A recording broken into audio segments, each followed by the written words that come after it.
काय बोलते चार माणसं गुजराती मार्बलचे परमिशन नाही दिले ते मोर्चा काढले। तो मुख्यमंत्री ये नहीं चाहिए, मुख्यमंत्री आम्हाला हा मुख्यमंत्री नाही पाहिजे, मराठी मुख्यमंत्री पाहिजे आम्हाला। कामाचा नाही हा मुख्यमंत्री चेंज करून टाका रातोरात। हा लायक आहे लायक, आमचा मंत्री पाहिजे आम्हाला, महाराष्ट्राचा मंत्री पाहिजे आम्हाला, कट्टर मराठा पाहिजे।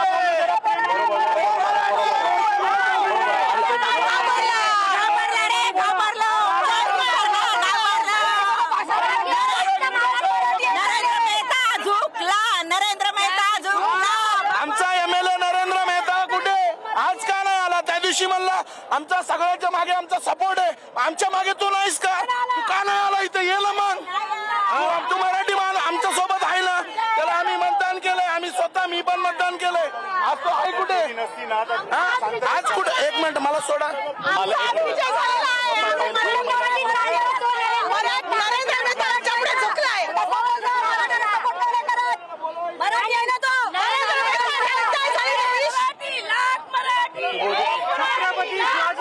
सगळ्याला बघताय एकंदर महाराष्ट्र आहे, इथे परप्रांतीची भाषा ऐकून घेणार नाही, कारण हा महाराष्ट्र छत्रपती शिवाजी महाराजांनी घडवलेला आहे, लोकमान्य टिळकांनी घडवलेला आहे आणि इथे मराठीवर अत्याचार कधीच सहन करणार नाही। मराठी माणूस हा आपल्या शहरामध्ये आंदोलन नाही करणार तर कुठे परप्रांतात करणार का? हे मला सांगावे इथल्या सरकारनी। जय महाराष्ट्र।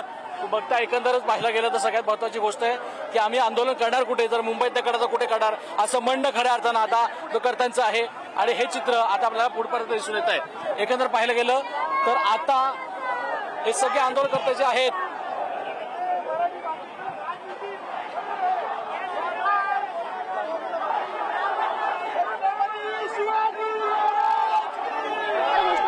सैनिकांकडून केली जाते। खरं तर या मोर्चामध्ये बघायला गेलं तर अगदी थोड्या वेळापूर्वीच आपण प्रतिक्रिया ऐकलेल्या होत्या, ज्यामध्ये मराठी माणसांची सुद्धा आपल्याला उपस्थिती बघायला मिळाली होती।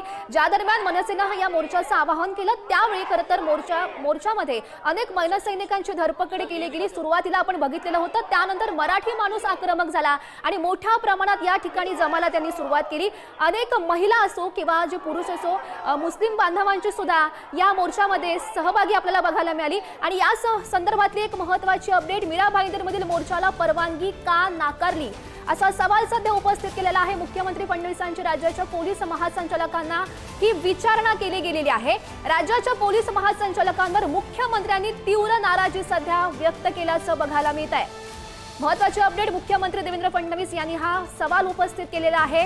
मोर्चाला परवानगी नेमकी का नाकारली असा सवाल त्यांच्याकडून उपस्थित केला गेला आहे आणि त्यांच्याकडून सुद्धा तीव्र संताप व्यक्त केला गेलेला आहे। कारण आपण बघतोय या ज्या मोर्चाचं सगळं जे वळण आहे ते वाढत चाललेलं आहे आणि त्यामुळे कुठेतरी याला कायदा सुव्यवस्थेचा प्रश्न गंभीर बनू शकतो। त्यामुळे मुख्यमंत्र्यांकडून सुद्धा आता याची दखल घेतली गेलेली आहे आणि पोलीस महासंचालकांना त्यांच्याकडून सवाल उपस्थित केलेला गेलेला आहे की या मोर्चाची परवानगी नेमकी का नाकारली असा सवाल त्यांनी आता विचारत हा संताप व्यक्त केल्याचं बघायला मिळत आहे। दोन दृश्य, मोठ्या संख्येने जे मनसैनिक आहेत ते रस्त्यावर जमलेले आहेत। एकच मुद्दा आहे, तो आहे मराठीचा, मराठी माणसाचा आणि त्याच मोर्चासाठी मनसैनिकांसोबत अनेक मराठी माणसांची सुद्धा उपस्थिती दिसते। मीरा भाईंदरचे किंवा अनेक ठिकाणाचे जे मराठी माणूस आहेत ते सुद्धा या ठिकाणी सहभागी झालेले आहेत आणि मनसेच्या मोर्चाला त्यांनी पाठिंबा दिल्याचं बघायला मिळत आहे। अनेक नेत्यांकडून सुद्धा सरकारवर तीव्र निषेध व्यक्त केला गेला। अनेक मनसे कार्यकर्त्यांनी पोलिसांवर आरोप केलेले आहेत। मराठी माणसावर अन्याय होतोय असं म्हणत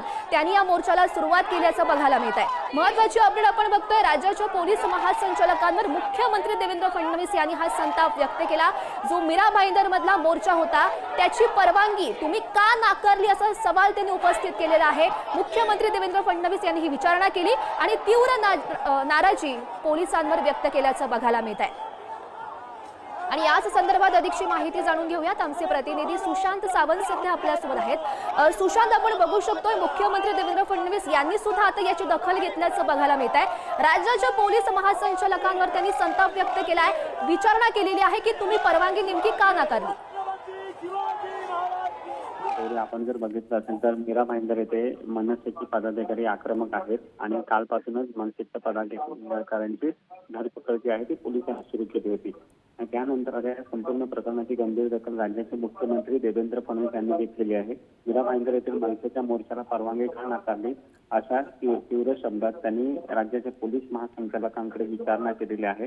महासंचालकांना हा जाब विचारताना परवानगी नाकारून सरकारला बदनाम करण्याचा कुणाचा हेतू होता का याची चौकशी करून तात्काळ अहवाल सादर करावा असे आदेश देखील त्यांनी दिल्याची आपल्याला माहिती विश्वसनीय सूत्रांकडून मिळते. आपण जर बघितलं असेल तर मराठीच्या मुद्द्यावर गेल्या दिवसापासून मनसे असेल किंवा उद्धव ठाकरेंची शिवसेना असेल आक्रमक आहे. दोन्ही भाऊ एका व्यासपीठावर आले होते आणि त्यांनी मराठीच्या मुद्द्यावर आपली भूमिका मांडली होती. या दरम्यान सरकारवर देखील टीका होती.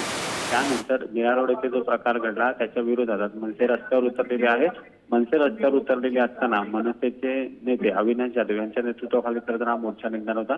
मात्र अविनाश जाधव यांना खरं तर पोलिसांनी सकाळी तडीपारीची नोटीस दिली होती. 1 दिवसाची तडीपार केली होती त्यांना आणि याचमुळे कुठेतरी मनसे आक्रमक आहेत आणि रस्त्यावर आता मीरा रोडच्या आंदोलनानं तीव्र रूप देखील धारण केलेलं आहे. गौरी, नक्कीच सुशांत, धन्यवाद दिलेल्या सविस्तर माहितीसाठी. महत्वाची दृश्य, मोठी घडामोड सध्या आपण बघतोय. अनेक मनसैनिक रस्त्यावर सध्या उतरलेले आहेत, हातात झेंडे त्यांनी घेतलेले आहेत आणि जोरदार सरकार विरोधात ही घोषणाबाजी केली जाते. रात्रीपासून संबद्ध केलं गेलं तरी सुद्धा हा मराठा आहे, ही मराठ्यांची भूमी आहे. तिथे तुम्ही जितका प्रेशर करा, जितकं तुम्ही दाबून ठेवाल तितके वरती येते. हे काहीच नाहीये. जर अजून तुम्ही यालाही परमिशन दिली नसती तर अजून लोक आले आणि भरपूर लोक येतील. जर त्यांनी शांतपणे सरकारने परमिशन दिली असती तर आमची ताकद अशीच दिसणार नाही. कारण हा मराठ्यांचा देश आहे, महाराष्ट्र आमचा आहे, मराठ्यांचा आहे. जर तुम्हाला सगळ्यांना अटक करायची होती आणि प्रेशर करायचं होतं तर त्या दिवशी जो मोर्चा निघाला त्या दिवशी तो सगळ्यांना कुणाला काय अटक केली नाही, सगळ्यांना प्रोटेक्शन दिलं. आणि आज मात्र सरकार आणि पोलीस आणि सगळ्यांनी दडपशाही केली. आमचे मोठे मोठे नेते सगळ्यांना अरेस्ट करून घेऊन गेलेत. तरी आता हे बिना नेत्यांचा चाललाय ना आमचा. म्हणजे मराठ्यांना सगळे मराठे एक झालेत. तरी सुद्धा सकाळपासून बऱ्याच लोकांना माझ्या माहितीप्रमाणे 25 गाड्या घेऊन गेल्यात भरून. तरी सुद्धा हा काय मोर्चा थांबणार नाहीये. हा मोर्चा सक्सेस झालेला आहे. तुम्ही बघता हा मोर्चा खऱ्या अर्थानं सक्सेस झालेला असं त्याचं म्हणणं आहे. एकंदर पाहिलं गेलं सगळ्यात महत्वाची गोष्ट हीच आहे की आता या मोर्चाला सुरुवात झाली आहे. जो इथून ते मीरा रोड स्टेशनपर्यंत हा मोर्चा निघतोय आणि इथे आता लोक थांबलेले आहेत. आणि खरं तर सर मोर्चा असाच काढायची होता का, हीच अपेक्षा होती का? आणि सकाळी जे प्रकरण घडलं त्याच्यावर कसं काय बघता? सर्वप्रथम सर्व जनतेला रामकृष्ण हरी. ही महाराष्ट्रामध्ये आपण राहत असताना अक्षरशः मराठीमध्ये बोलण्याचा फक्त मुद्दा होता. कारण आम्ही इतर जातीमध्ये इतर देशामध्ये जातो तिथं त्यांच्या देशाची लँग्वेज चालू असते. मग आमच्या महाराष्ट्रामध्ये का नाही? कारण संतांची भूमी आहे, सुरांची भूमी आहे आणि अखंड भारताला या संतांनी या सुरांनी तारलेलं आहे, मोगलापासून ते आतापर्यंत. आणि त्याच मराठी माणसाला कुठेतरी डावललं जाते. म्हणून आम्ही मोर्चा काढतोय. कारण येणारे भविष्य जे आहे आमचं ते फार कठीण आहे आणि त्याच्यासाठी आमचा मोर्चा काढत असताना पोलिसांवरती दबाव आणून त्यांना नाही करायला कृत्य लावलेलं आहे या लोकांनी.